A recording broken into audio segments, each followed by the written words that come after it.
Baka hindi ko agad mabayaran. At baka dyan pa masira ang pagkakaibigan natin. Hindi, Bert. Kusang loob kong tutulong sa'yo to para magpagpatuloy ka sa pag-aaral mo at para wag ka na din problema. Kaya mo, pag nagkapera ko, babayaran ko yun. Ito naman, napakakulit. Sabing wag na eh. Kusang loob kong tinulong sa'yo, Bert. Tama si Jeremy, Bert. Kunin mo na. Para pagdating ng tatay mo, kumakain na lang kayo. Yun na, Bert. Oh. Salamat dito, Mea. Salamat, Bert. Maraming salamat, Me. Nabusog mo na naman kami ni Gilbert. Kaya nga, Me. Salamat, ha. Ano ba naman kayo? Wala yun. Malit na bagay lang naman yun eh.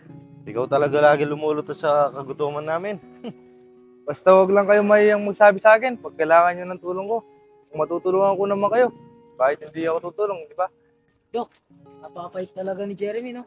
Kaya nga, anytime, basta kailangan natin siya, nandyan siya palagi. Siyempre naman, parang kapatid ko na din kayo eh. Ano pa, Me? Ito na ako. Salamat ulit, ha. Gilbert, wala yan. Hindi, Me. O, Me, dito na din ako. Sabihin na ako sa'yo to. Tara.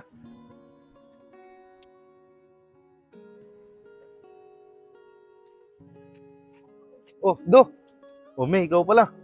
Tara, gala naman tayo. Di mo ba kasama si Gilbert?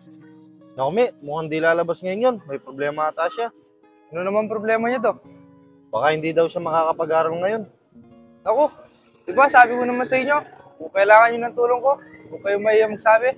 Naku, Me, alam mo naman yun, di ba? Pagdating sa ganyan, mahihayin yun. Sige Do, dito na muna ako. Sige, Me, dito din muna ako. May bibilin muna ako. Sige.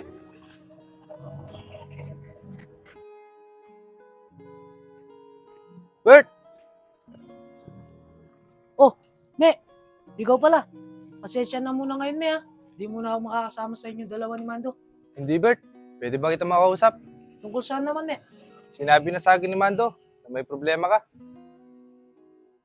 Bakit hindi mo naman kaagad sinabi sa akin, Bert? Kung kaya ko naman kayong tulungan, tutulungan ko kayo.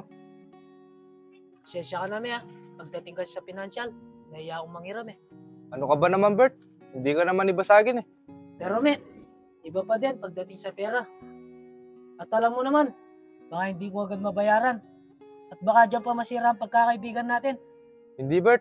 Kusang loob kong itutulong sa'yo to para magpagpatuloy ka sa pag-aaral mo at para wag ka na din problema. Basta mamaya, puntahan mo ako sa bahay. Pero, Me, Huwag ka na mahiya, Bert. sige, Me. Utang na loob ko sa'yo yan. Sige, Bert.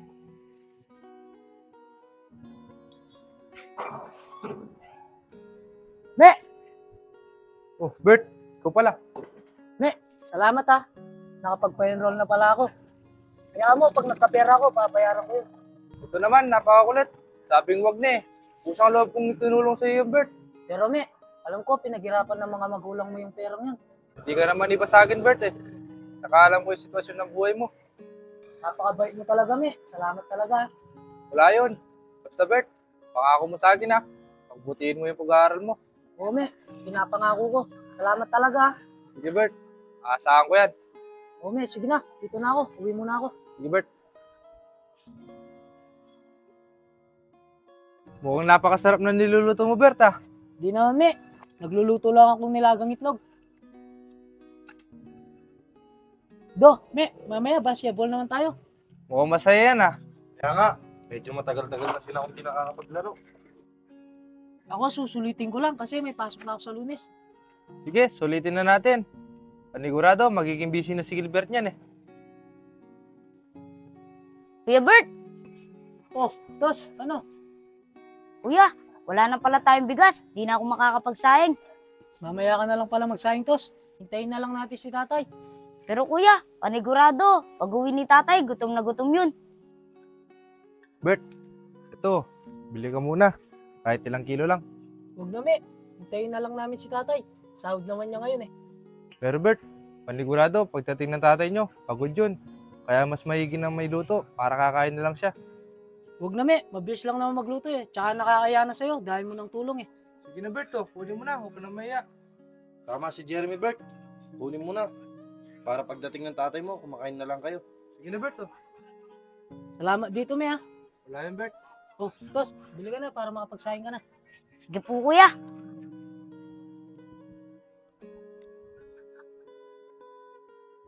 Me, Ano po yun, kuya? Pwede ba akong pasuyo? Pakilinis sana yung nabili ko lote doon. Mahaba na kasi yung damo eh. Sige po, kuya. Papatulong ko na lang po ako kina Gilbert at Mando. Sige, me. Maraming salamat ah. Ano po, kuya?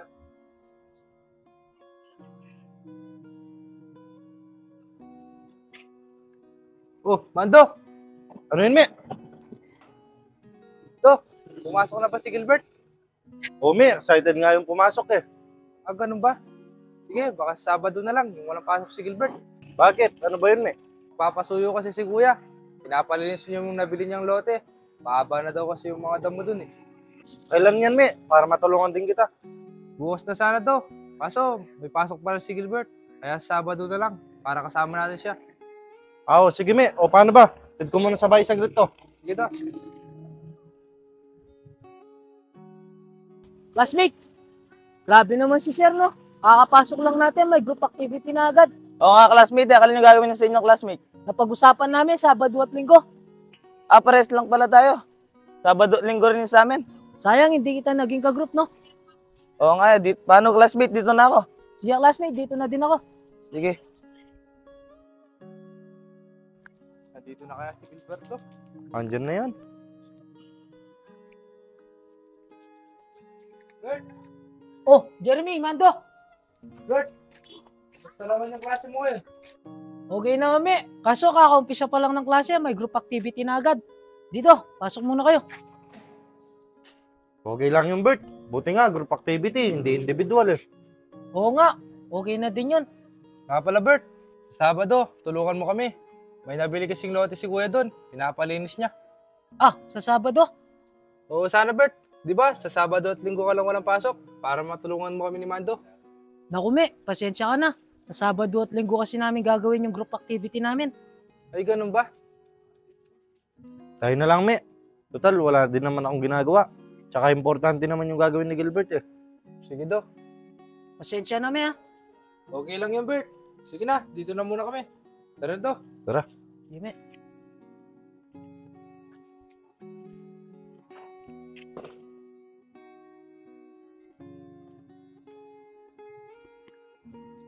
Bert! Me. Tara, punta na natin si Mando. Mag-banding naman tayo. Libre ko kayo. Naku, me, magluluto muna ako eh. Pagkatapos ko magluto, gagawa pa akong assignment eh. Ganun ba, Bert? Sige, Bert. Pasensya na, me, ha. Sige, Bert. Dito na muna ako. Sige, me.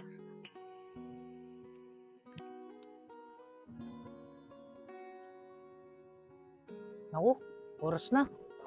Mukhang late na ako. Kailangan ko na magmadali.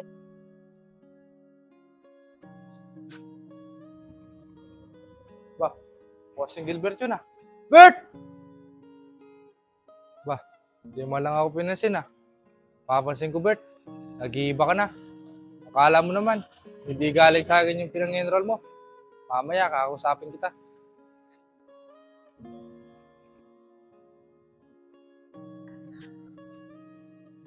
Bert! Oh, do! Kakauwi mo lang ba? Oo, do. Tara, tambay muna tayo sa inyo. Tara. Mukhang pinagpupursigihan mo talaga yung pag-aaral mo ah.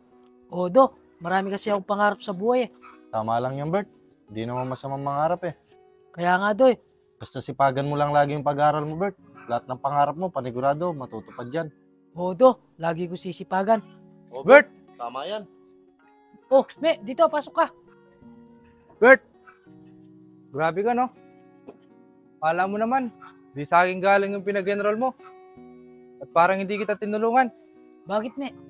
Alam mo, pag ako yung tumutulong sa'yo, walang isang salita. Pero pag ako yung nanghihingi ng tulong sa'yo, dami mong dahilan. Sana palang hindi na kita tinulungan. Bakit ba, me? Ano ba nangyari? Bastos yan eh.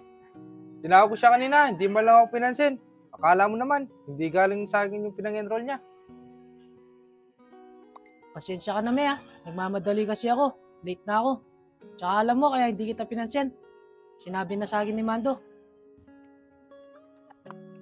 Bert! Oh, do. Alam ba, masakit yung loob sa'yo ni Jeremy. Bakit naman do? Dahil hindi mo daw siya tinulungan.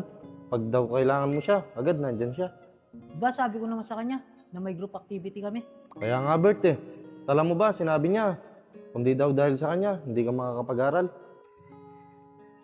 Do, ngayong lang ako humingi ng tulong kay Gilbert. Pero napahiya pa ako. Pero pag siya, walang siyang salita. Agad, tinutulungan ko siya. Pero Mi, importante naman yung gagawin niya eh. Tsaka para sa pag-aaral naman niya eh. Kahit na do. Hindi naman dahil sa akin, hindi naman makakapag-aral yun eh. Pero hayaan mo na. Pakalas ko na lang na pagtulong sa kanya yun.